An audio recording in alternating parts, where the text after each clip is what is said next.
Are you winning the battle for relevance? And if you weren't, would you even know? Now, we're living in pretty tumultuous times where it's almost like a perfect storm of technological, social, demographic changes, which mean that what you were doing 5 years ago probably isn't working so well today and is highly unlikely to be working in 5 years' time. And see, this is the challenge facing businesses, organizations, brands, leaders right now. How do you reinvent yourself as shifts happen so that you can stay relevant, stay ahead of the curve, ahead of the competition? You know, I've spent the bulk of the last 8 years looking at trends and changes that are affecting businesses, organizations, and leaders.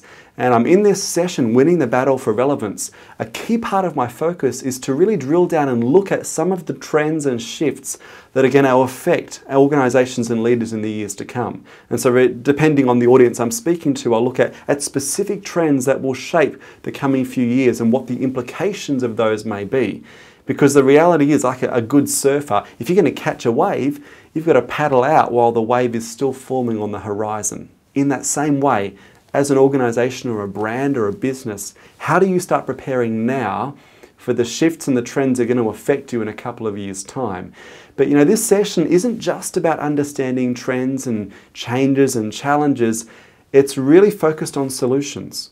You know, I love to not just look at failure stories like, look at Kodak or Borders or Nortel. And rather than looking at failure stories, I'm fascinated by success stories. What do brands and businesses and organizations that stay enduringly relevant do that the endangered brands and businesses have failed to do? And so, you look at an example like Lego, a company that started in the 1930s, that began by making timber toys and then moved into plastic blocks, and then it was play sets, and then it was video games and online multiplayer universes, and now of course it's smartphone apps. It's a brilliant example of a brand that has stayed relevant by reinventing itself and rethinking what it does and how it does. And there are many other brands like it. You look at IBM, you look at McDonald's, look at Volvo.